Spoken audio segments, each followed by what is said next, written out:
Okay, so after we've been talking about art all morning, I think it's the time to talk about decentralized science. And we're not only going to find out what it's about, but also how to do it right. And we've got a very exciting panel who's going to talk about it. And I would like to welcome to the stage Maryna Polyakowa, Savva Kerdemelis, Lilly Hansen-Gillis, as well as our moderator, Viquerat.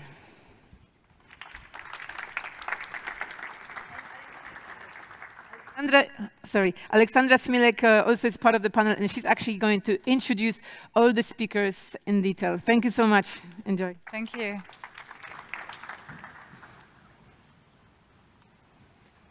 Okay, so hello everyone. Welcome to this Desci panel, so to speak, decentralized science panel. What you can see here is an artwork that was created by Julie Lind, and she created this artwork in collaboration with one of our scientists working in nanotechnology. Nanotechnology and different other ecosystem of science can be very difficult actually to understand. So what we are trying to do by bridging art and science is actually to allow people and a wider audience to understand what science is about. So this artwork is actually telling the story of a scientist who is able to look into materials in a very nanotechnology and see how from those laboratories he can actually create new materials. New materials for what? New materials to create new forms of containers, for instance, to replace plastic, to avoid, for instance, like using plastic, but also using different side of our nature to use materiality. So today, Yunan Feng and Julie are talking about the fact that science is working towards creating new materials in laboratories without any need of taking anything from the nature. So why are we bridging art and science? We are bridging this because we are creating what we call Desci NFTs. Desci NFTs are actually those artworks that you can see. They are first funding science and their research, because the proceeds of the NFTs are going to the scientists. But nonetheless, we are also bridging the culture and the science in order to create an awareness about science. It's very important, actually, to bring more people into science today and find new channel of communication in order to have like a society that is literate in terms of science. And I think today we are also talking a lot about the risk, the dystopia that exists on Earth. And when we look closer at what sciences are doing, we can actually find some existential hope and see a better future. And it's important to convey and to communicate about this better future that we can achieve through science. So what we do is, one, enabling society to fund science by, for instance, and this is just an example, we have many other examples here, to fund science through Desci NFTs. But what we do also is to enable a broader participation to science and technology.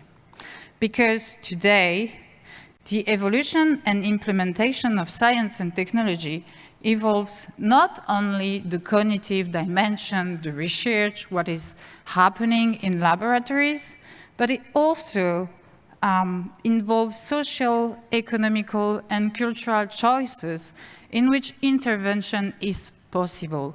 And Desci is working toward these cognitive dimensions to be like an enabler of research, but also working toward like bringing the society and changing the economical order that is at stake in science today.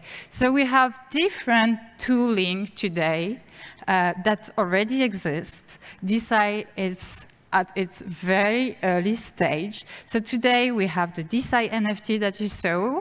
We have also IPs NFTs. So IPs NFTs are those NFTs where you have IPs and they are co-owned by a DAO, for instance.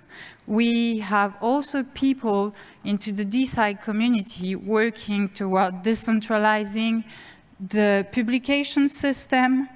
We have also what you might know as quadratic funding system in science, and we have obviously also different types of DAO. So Desci could become a social movement, and this is what is important, okay? It can lead to new ways of conducting and funding science. A science that could be created by people, for people, and that could one day bypass the big pharma's monopolies. I'm pretty sure we're going to achieve that. It's a long journey, but today, imagine that everyone could co-own a drug, could actually decide that this science, this research is actually important for our society, and bypass all the monopolies who are really like hungry for power, for money. And if you take, for example, the pharmas, okay, monopolies, today, like, those companies have no interest whatsoever to cure a disease. What they want to do at first is actually make money, okay? So we need to change this order, and decentralizing science can actually help us to achieve this kind of new state. So we need to incentivize non-scientific audience because we cannot make it without the society. And we can make a society more sensitive to scientific and technical affairs through, for instance, bridging the culture and the science and finding new ways to convey all this information and all the possible futures that science can unlock. So we imagine we all bootstrap today within our Desci community a world where society is an active player in science, and we need to improve scientific literacy, and we need to inspire visions. We need also to imagine and bootstrap a world where society can co-own scientific IPs, cures, treatments, a world where society can enable more liberty for the scientists, more transparency, and less greedy interests. And what we would like to achieve is a society that can be in charge of its own fate. So today, I have examples of people working towards these goals. So we have Ludoka from Foresight Institute, who is going to moderate this panel. And I'm pleased to welcome also Lilly Hansen-Gillis from LabDAO, Savva Kerdemelis from Vita DAO, and Maryna Polyakowa, neuroscientist from Foresight Institute. Thank you.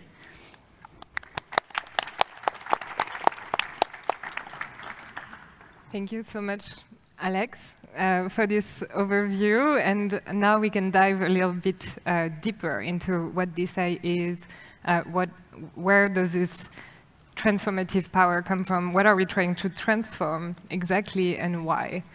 So to backtrack things a little bit, let's talk about science. I hope we can all agree here that science is really fundamental. It's a fundamental public good, if we can think about it in this way. Why? Because science is our society's source of truth. It's source of our great discoveries. We are a technology-based society today, and so science is upstream of everything.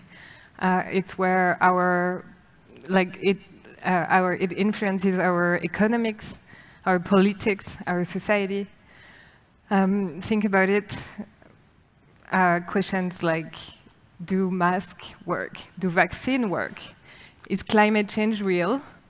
All these things we really need to agree on, right? And be anchored in those truths. And if we don't, there are actually major risks for our society, existential ones, in fact. So, dear Lilly, Savva, Maryna, and Alex, to begin with, I think it would be helpful to answer the question, what are the main bottlenecks to science today? What are the main blocks? What are the problems that we are trying to solve here? Maryna, maybe you want to start because you're a scientist. Yeah, all right. I think that there are a couple of them, and one of the main bottlenecks for progress of new scientific ideas is actually very centralized funding for science. Mostly science is funded currently from the governmental funds, where there are a lot of complicated peer review process, and very often the scientific funding actually depends on the opinions of experts. So one of the typical fields is the Alzheimer's disease, for example, where for around 30 years or so, the amyloid theory was funded heavily, and all the other theories were not really receiving support. But after 30 years, it turned out that we actually don't have drugs that work, and a lot of good ideas were actually lost in this road. So one of the big things is funding. Then a big problem for incentives in science is actually scientific publishing, because currently the publishing houses, they earn lots of money for it. Scientists do work for free. The system incentivizes high impact factors, which actually influences currently the acceptance to certain professorships. So people basically run for these impact factors. They run for the number of publications, for higher impact factors, and instead of running for the solid science and for the science which can be replicated. This is another one. And I think from my point of view, I'm actually a psychiatrist by training who came to science because there were not enough drugs. And then I spent 10 years in science, and I realized that we often do projects which will never be translated into the real life. So a big thing, especially in the medical field, in the biotech, is how to translate these scientific discoveries into real-life products, how to do science which can be translatable, and how to find the ways to bring this from the lab to the life. Thank you. Anyone else who wants to bring up some issues, or maybe a different way to ask the question can also be, where is there room for improvement in the way science is done today? Savva, do you want to? Yeah, sure. So, I mean, my background is around intellectual property, and sort of one of the areas that I'm really interested in is, as I was saying, like it's there's only two options for funding science. You can either go the grant route, or you can go sort of big pharma patent route, and where you sort of charge monopoly prices for like drugs that aren't necessarily that effective. And then with grants, it's all centralized funding. And if you're like a maverick, and particularly if you're like a young scientist and like your best years are like between 20 and 35 or whatever, like mentally, and then you end up like in your 40s by the time you get your first NIH grant, and by that time you're sort of like, you know, you're pretty much burnt out. So there is this funding gap for like new innovative ideas, and what I'm really excited about is these ideas of using IP NFTs and then new frameworks like bounties or like Desci NFTs, like what you guys were saying, essentially open source bounties to create a business model for open source medicine. Because like, there are actually thousands and thousands of therapies out there, but they just don't fit into the patent system. But they're also, you'll never get funding for large clinical trials with a grant. Like grant funding will not actually fund translational research. So you're basically relying on big pharma to do the big clinical trials, but there's thousands of treatments out there that just don't fit into the the patent system. So there's these massive gaps. There's like literally thousands of cures out there. And with crypto, you know, you can have a picture of a monkey that's worth $3 billion in less than a year. So why not, you know, actually do something that's slightly better? Not there's anything wrong with art, but like you can actually create something real and yeah. Thank you. Lilly, any? Yeah, I think just even before I go, maybe it'd be helpful to explain a little bit about the IP NFT, like what that is in the context of science. Right, yeah, so basically with traditional IP, there's only a few kinds of IP that are important, and there's really only one kind of IP that's important for biopharma, for translational research, which is a patent. And with a patent, essentially, you can only create a business model around that if you enforce a monopoly price. But with an IP NFT, essentially, it's a little bit like with NFTs representing real-world objects like property. You can have an NFT that represents ownership of a patent, so that when you own this NFT, you own the patent. And then what I was saying before is like, then you can distribute ownership of that among a wide amount of people in an early stage. And you can also or you can issue an NFT that represents data that is going to maybe turn into something patentable.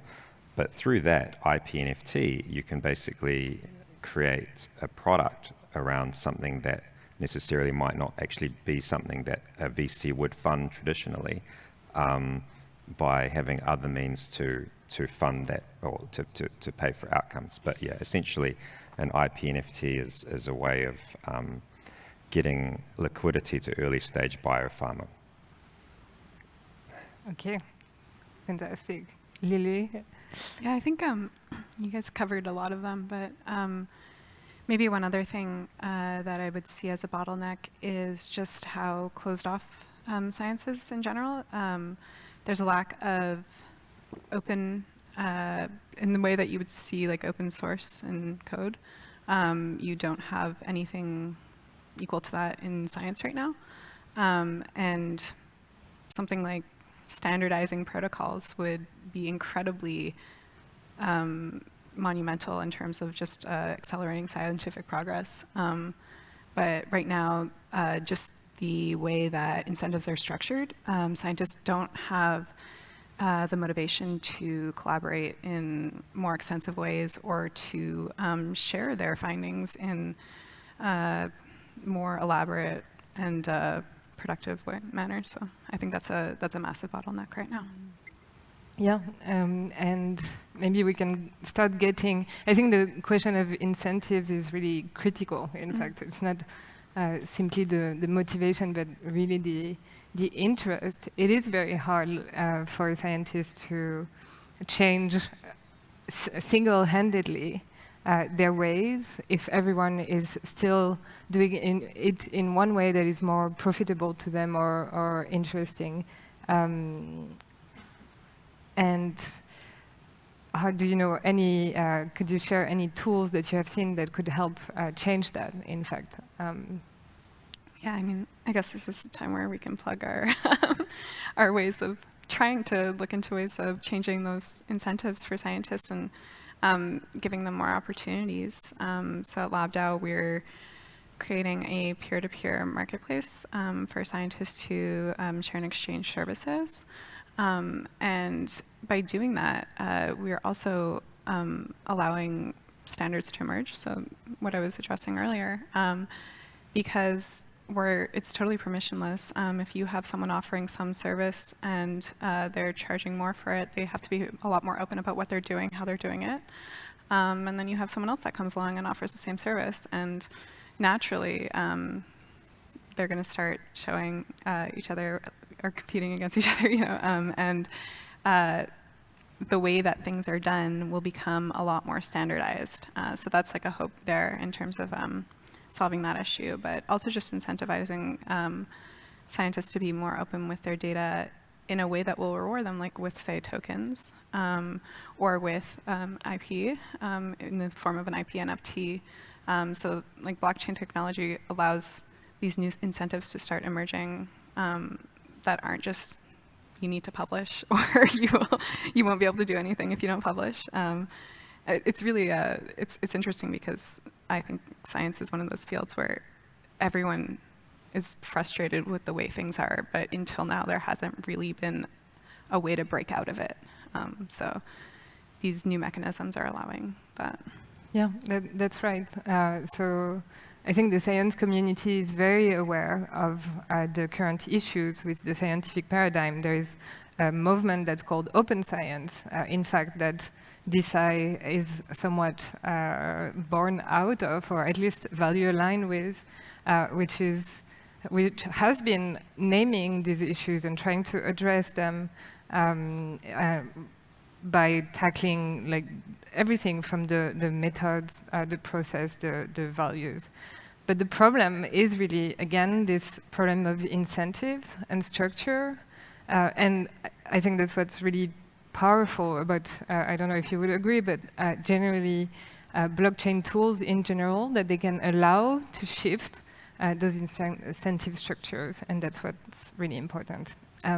Alex, any thoughts on maybe have we forgotten any important bottlenecks or tools that are exciting to you? I think I made this point with this introduction, but one thing that is important and we need to not forget about it is to bring more people into science. Why? Because we are talking about decentralization. So we're going to decentralize the way we can fund, the way we can collaborate. So we're going to act somehow like the Desci is going to act and to bring tooling for people who are actually doing the science.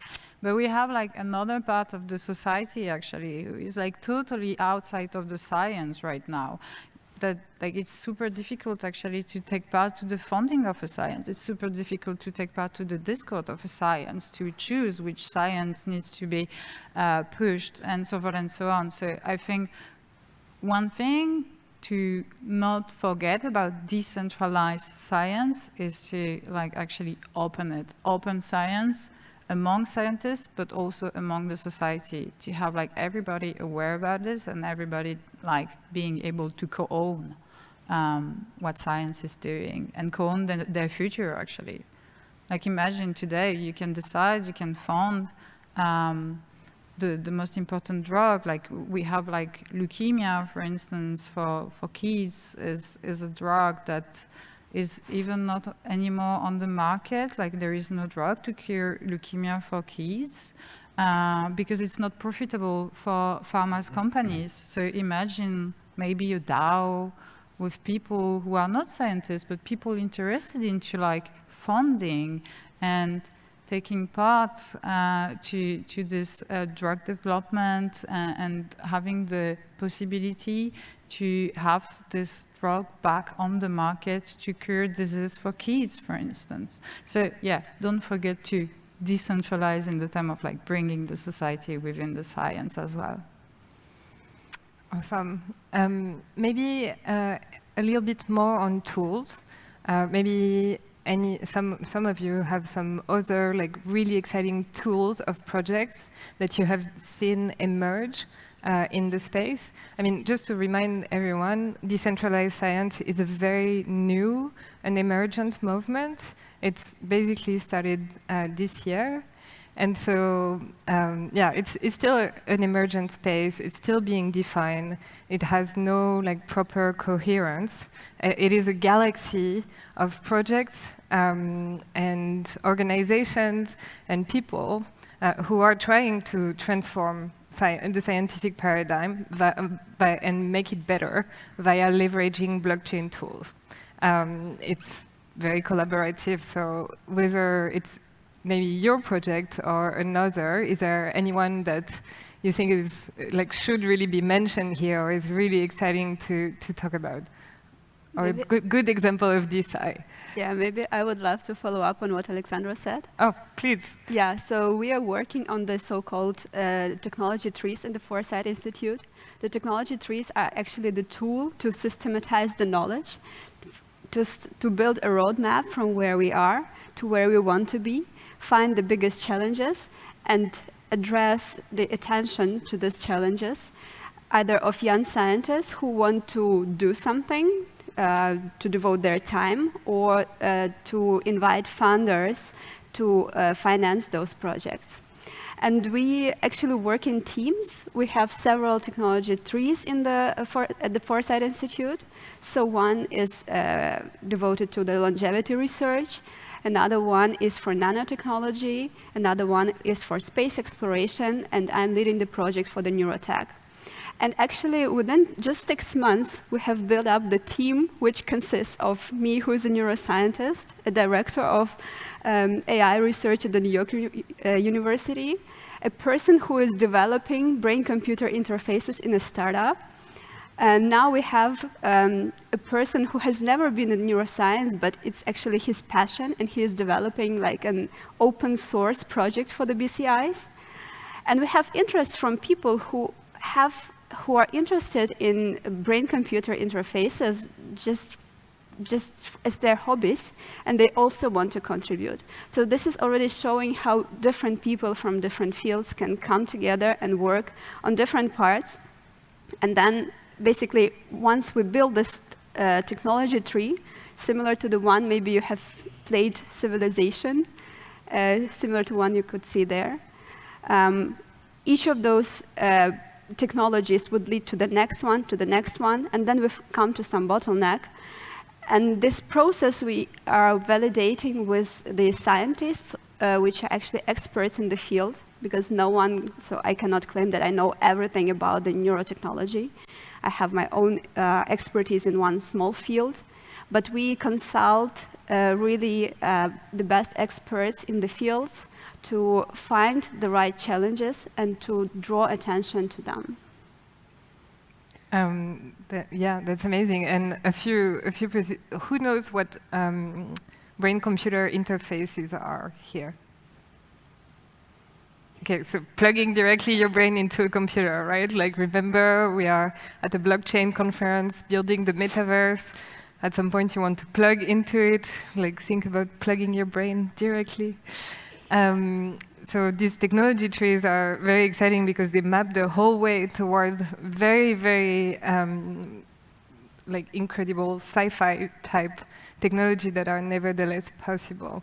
I think another interesting thing about the technology trees is that they have challenges, open challenges. So how to unlock the next technology that will allow to unlock the next technology that will allow the next technology that will allow us to arrive at this very transformative tech. And those challenges can be are put on Gitcoin with grants. So anyone who solved them can be funded in this way. Okay, other tools that we should mention or projects, Savva? Yeah, so just, I mean, from VitaDAO's perspective, VitaDAO's perspective, looking at the longevity aspect, so VitaDAO are basically a fund for funding early stage biopharma research to improve longevity using IP NFTs. So that particular tool allows early stage funding or researchers that might not have access to funding to get access to kind of the liquidity provided by the crypto markets. So that's a very useful tool to leverage the power of crypto. What I'm most excited about is actually the prize aspect. Like with a prize, what you can do is you can direct funding or attention at you can be very laser focused at certain areas. So with the technology tree, you can see, okay, these are the kind of bottlenecks, and then with prizes, then you can basically leverage the super intelligence of like the community and the markets to focus on this particular problem. And then you can sort of basically customize it. And with crypto, essentially with programmable money, you can do that as a protocol and then have it done. And then there's also this idea of retroactive public goods funding, which is basically like a prize. And yeah, just generating more public goods for relatively low cost. Like, you know, for $10 million, we could, you know, create a new off-patent drug. There's an off-patent drug called rapamycin, for example. and it could improve healthy longevity in aging people, like with combined with exercise, and that might improve healthy life by 10% or 20%. And something like that would be worth billions of dollars to society in value, but it's, you know, for a relatively small price, you can unlock like massive value. And so that's the opportunity with crypto, is like fixing a lot of these market failures, and also just generating public goods for everyone. And yeah. Where do people find these projects? What are their names? Well, check out Longevity Prize. If they're launching a website soon. Initially, it's just going to be more hypothesis ideation prizes, but we're also looking at generic drug repurposing, like what I was saying before about the rapamycin thing. So yeah, look up Longevity Prize, Vita DAO. You should find it on Google. Vita DAO, sorry. Fantastic. Lilly, what are you most excited about in terms of tools, projects that you've seen? Well, like another project that we have at LabDAO is major part of the LabDAO project is lab teams. So it's really quite permissionless. We're just creating a space and giving the tooling to these teams that are labs, essentially. You know, it could be in the traditional sense of a lab. So with the infrastructure that we're building, you're able to access tools from all over the world. You're able to conduct your experiments, and you're all decentralized. You don't have to be in a country where you can access this specific tool. You just have to have access to someone who has it via the internet. You know, it's pretty straightforward, but surprisingly not very much a thing in science right now. But you know, the abstraction of what a lab can look like really grows broadly.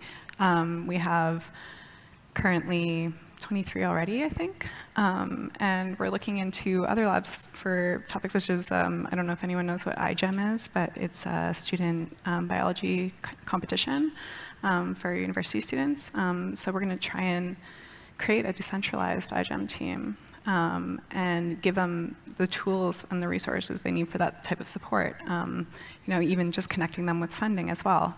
Just growing this ecosystem of scientists that live within the community and are, you know, given access to funding, to tools, to other scientists, because the pool of incredibly intelligent people that are around in this space is just shocking to me.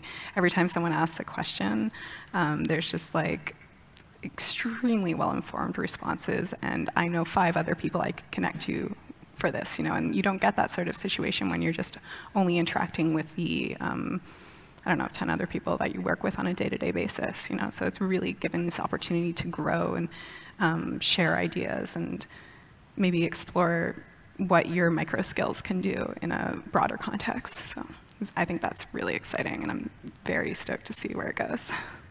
Yeah, that's really interesting. Also in the way that it enables transdisciplinary collaboration, Exactly. which is super important. And we don't necessarily know, but like in science, silos are really a thing. And transdisciplinarity, different technologies, sciences informing each other would have tremendous value. And for now, it's actually very difficult to do. Both because transdisciplinary research is hard to fund, and because scientists are often operating within the funding, academic and institutional silos that they are unfortunately stuck in. Alex, any exciting tool that we may not have mentioned? I think the funding mechanism can also unlock more freedom for the scientists, so to speak. I'm going to take like an example. So gene therapy is actually an underestimated research in science now. So just to summarize, gene therapy is actually the science of tweaking our gene. Okay, so that can lead to really unethical behaviors actually in science. That's why it's underestimated. But that can also lead to a very profitable cures. So for instance, we've been working on a Desci NFT to fund the scientific research of Mike Davis. He's a gene therapist, and he's, just to put it simple, trying to tweak our gene to find a way to cure HIV. So today, if you have HIV, you have in the US just one cure available. So there is just one cure, so they can basically like put the price they want on the market, and you don't have the choice. Like the society don't have the choice. So what Mac is doing, the scientist, he's doing some gene therapy research in order to elaborate a new treatment to cure HIV, okay?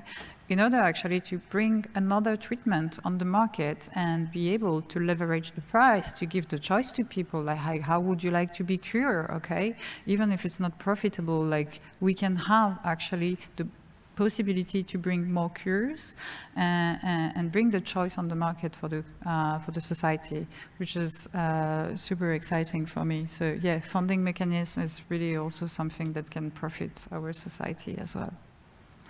Thank you. Yes, the Mac example is very exciting. I wish we could show the NFT.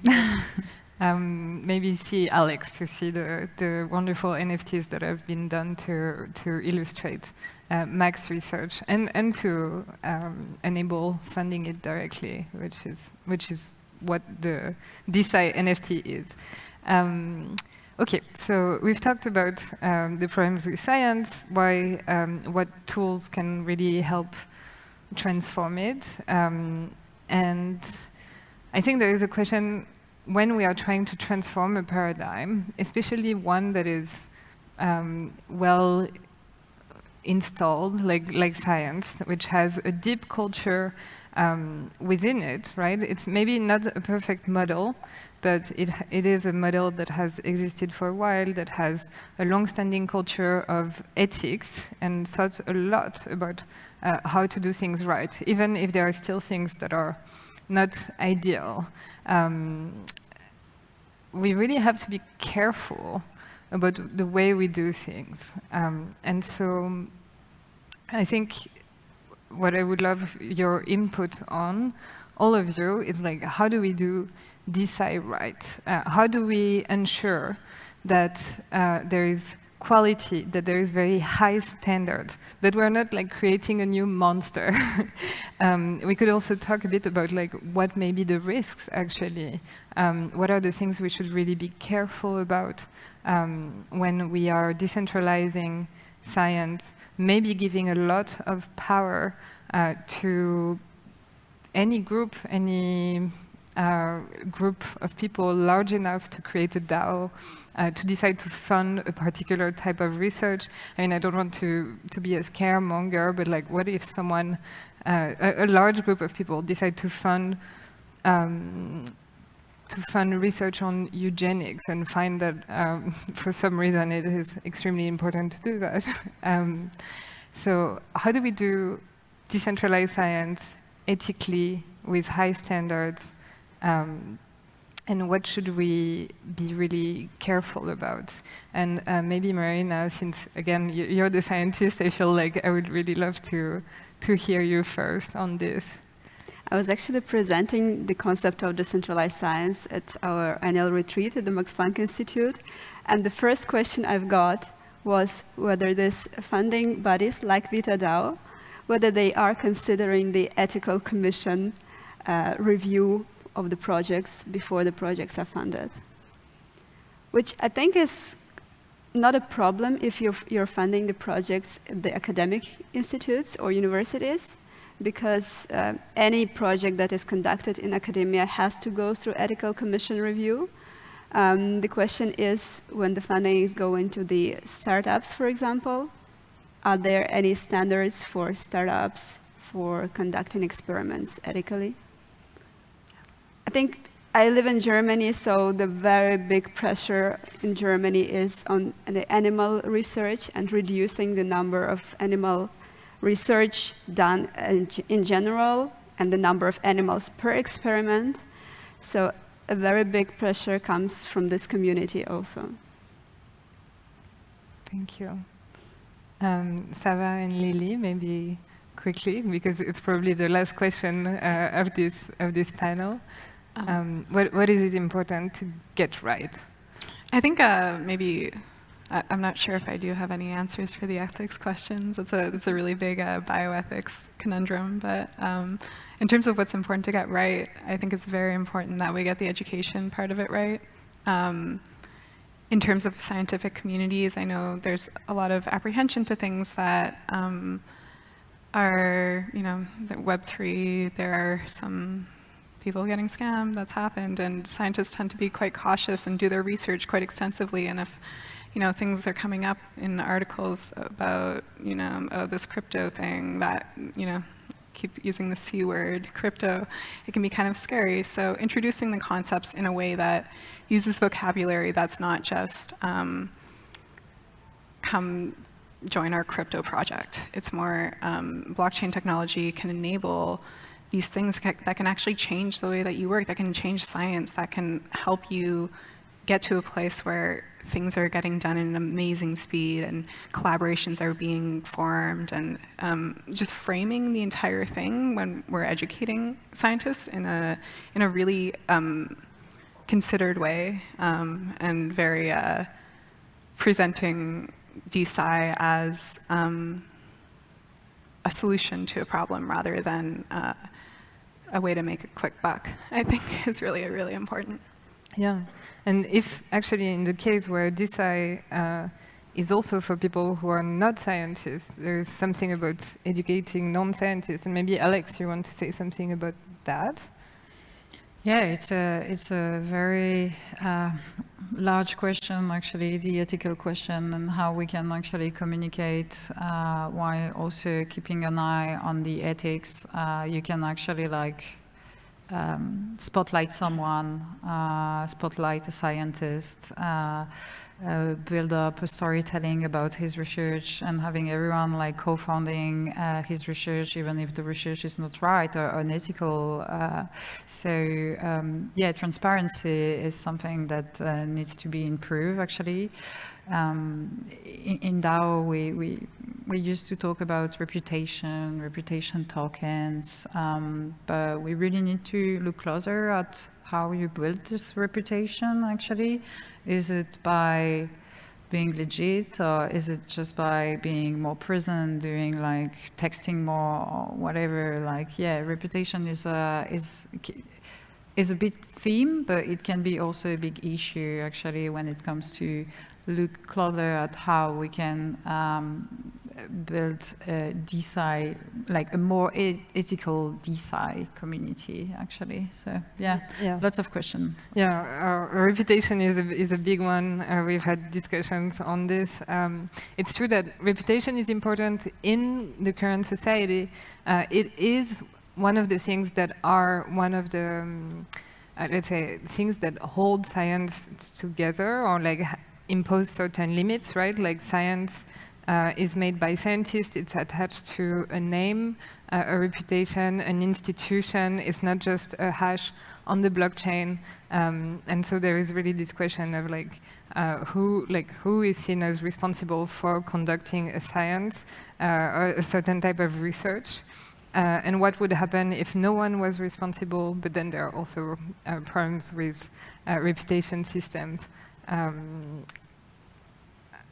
Only 1 minute left, so Savva, I will maybe prompt you last on this. What is important to get right in Desci? What we're going to get right? Yeah, I just want to say the Desci community is awesome, and you should check it out. Scientists in general are I think there's just something about them where they're trained to sort of test hypotheses, and they're quite in touch with reality. So it's a really good counterbalance to this kind of, Win Lambo kind of degen thing about crypto.